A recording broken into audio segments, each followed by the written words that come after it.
Today's video is all about our year-end net worth update and our net worth calculation.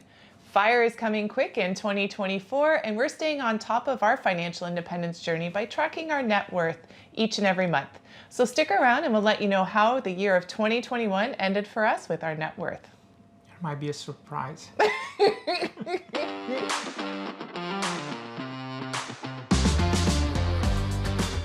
Here's the secret. It's not how much money you make, but how much money you save.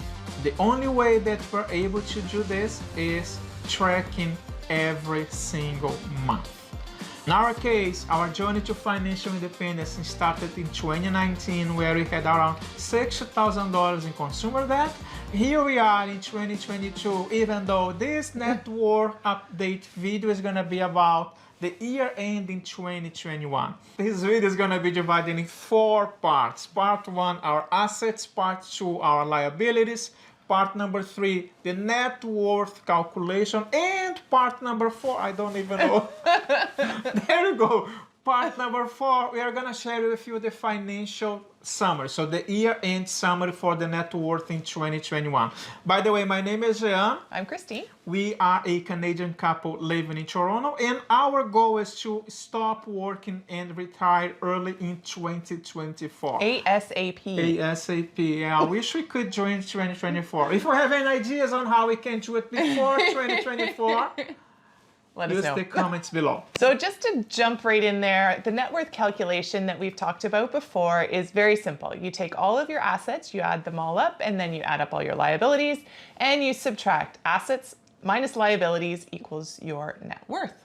Yes.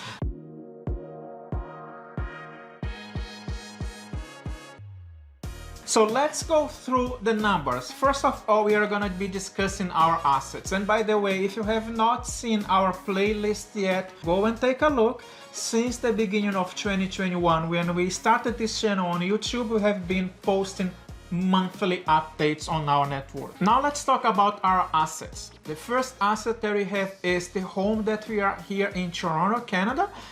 We have been using $860,000. The price did not change, but spoiler alert, the price might change in 2022. We are still deciding if we should update the price of our home or not. You might use the comments below, because the house, should I tell them? No, we already did, but we're not going to share it with you until January. Yeah, exactly. The price is going to change. Yeah. How's that? Yeah. Yeah, we have our home reappraised. We are happy with the number? The number? Yeah. Wait until January 2021 when we share this update. 2022. Oh my goodness, yeah, 2022 to share this update. Either way, as of December 2021, $860,000. The second asset is our condo in Brazil. This is the condo that we are gonna be using as a passive income. And once it's cold now, like in February or in January, we are not gonna be here. We'll go back to Brazil and spend time there. Price remains the same, $137,500. Yeah. Third asset is my pension. The only reason we're sticking around in Canada right now is this pension. After Monday, I am done with snow. But anyways, the pension stays the same again. It will roughly be about $34,054, but that's in 2028 when I'm able to start collecting it.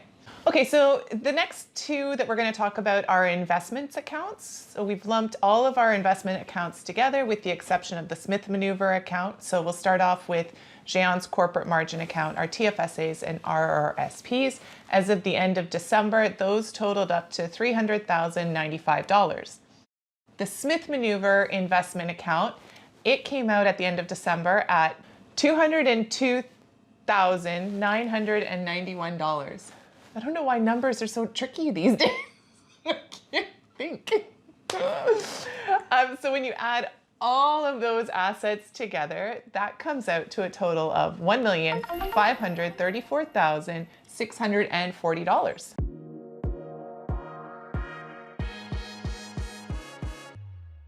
Now it's time for liability. So the assets, it's everything that we own now. Let's say what we owe.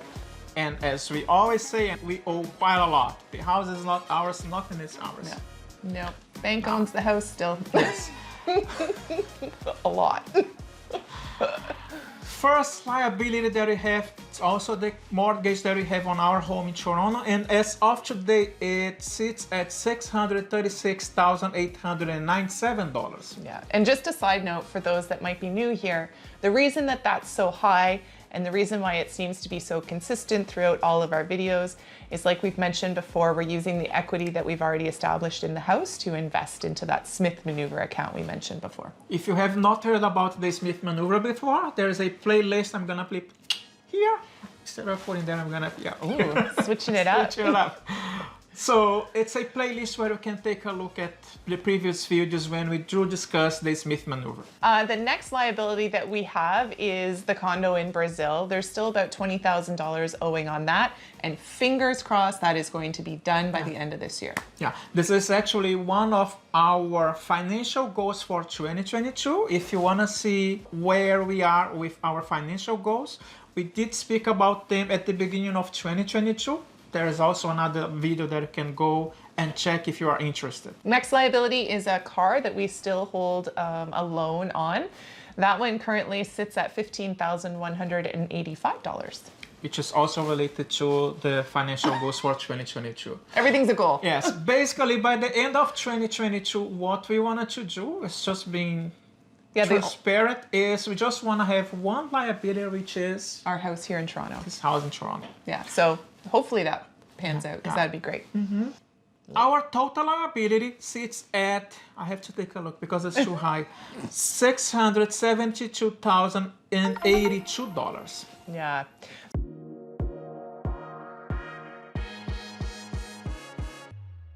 So if we go back to that net worth calculation we spoke about at the beginning, our assets of $1,534,640, we're going to subtract the liabilities of $672,082, and we come out with our new net worth for the end of 2021 of $862,558.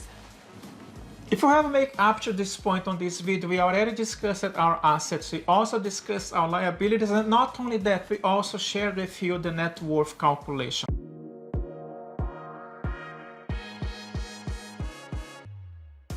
So looking at all of the year in review and everything, that net worth is down from the previous month, which was down from the month before that. To get things started, we have been tracking our net worth since July of 2020. So it's 18 months since we started. What you're gonna see on your screen right now, it goes from December 2020 until December 2021. So we can see 1 year with our net worth. There are 3 bars that you can see our assets, liabilities, and our net worth. The first point that we wanted to mention is the fact that our net worth has increased by $194,000, which is a 29.18% increase. So some of the reasons why the net worth went up that much is, one, we've continued to reinvest the dividends that we've received. We've reinvested new capital into our investment accounts, but we also have been able to lower our liabilities quite substantially, to the point where we now only owe $20,000 on the condo in Brazil. So we were able to pay off a very large portion of that condo over the past year, which really dropped our liabilities. You might think, why do you have a condo in Brazil? I'm Brazilian myself, I'm living in Canada for quite some time, but it's a good investment that we see. First of all, I'm familiar with Brazil and I do speak Portuguese. Share in the comments below, do you think that Christine speaks Portuguese or not? She's not gonna say anything. We'd love to hear your thoughts if she does speak Portuguese or not.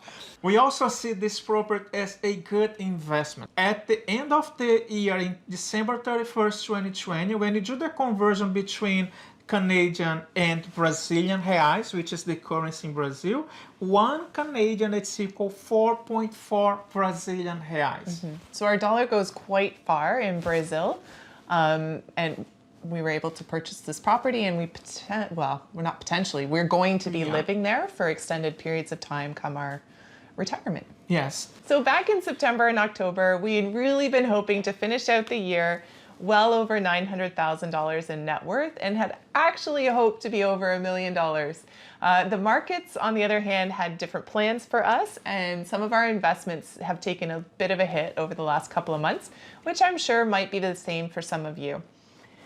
It happens. We're invested in the stock market. Things are going to go up and things will go down with the market. As you know, we are always transparent about our situation. I want to be transparent with you. I'm quite upset on how we ended the year. Yes, it did grow quite a lot. We are happy with this. But man, not being over $900,000, I'm not happy. I'm going to tell you this. Yeah. Next year. Not well over next $1 million. Year. This year, it certainly is going to be over 1 million, no matter what. No matter what, it's going to be over 1 million. So even though we didn't reach that $900,000 target, when you look at our overall investment portfolio, we can't be that disappointed. It actually grew by $126,262 for the year. Mm-hmm. So year over year, that is a 34% increase. Looking at this graphic on your screen, the investment portfolio is the amount of money that we have invested. So everything that we have on the market, being Canadian dividend paying stocks, US dividend paying stocks, and ETFs, that's what we have. Yeah. And you'll notice that at the end of the year, things didn't go so great, but that's due to the market fluctuation and one or two trades that didn't go our way, and we decided to take a capital loss on those trades. So that has actually lowered our net worth substantially. Yes. We're using that as a tax offset for this coming year. We're hoping it's all going to work out in the end. Stay tuned. Hurts. But it does hurt, my friend. I'm going to tell you that it does hurt. Yeah.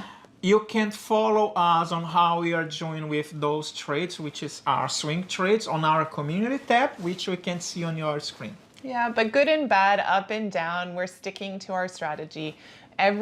We've started to do it more frequently, but every month we track our spending to make sure we're not overspending in different categories.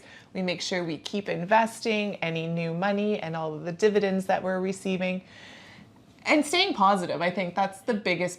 Don't get down. It's a giant roller coaster that's going to go up and down and stressful, yes, but don't let it beat you and just keep going. Learning as we go.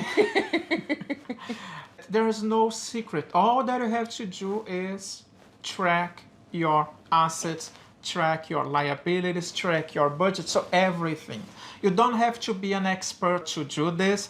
And by the way, we do have a spreadsheet, which is the same one that you can see on your screen now, our net worth update. So this spreadsheet is free for use. All that you have to do is look in the description below and click on the link.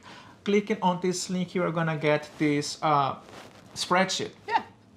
So that's the video for this week. We are ending our year under what we'd hoped for, but well above where we were last year. So we hope you enjoyed it. We hope you guys are having a great week. If you're in Toronto, we hope you survived our large snowfall. Yeah, and the same with our friends back on the West Coast with all the rain that we had up there. I mean, I guess it's everywhere. Yeah, so just stay safe, stay warm, stay dry, and we'll see you next week. When we will be having a new video.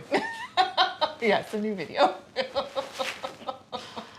Thank you. We are grateful for having you along with us on our journey to financial independence.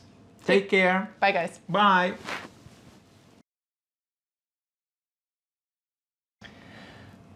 Is it crooked? I don't think so. Do you? Doesn't the camera look tilted or no? Maybe it's your position, but I don't think so. All right. Later on, it's my stomach. You might hear that. We haven't had dinner yet, guys. No. This video is going to be divided in 4 parts. Part 1, we talk about our assets. How did you go from 3 to 4? Because that's the summary, it's the part number 4. Oh. There we go. She's surprised by 4. I always say 3. Let's go. 202,900. No, I always do that. So we. Sorry, I was. So we had talked to. Sorry, one more time. Now go.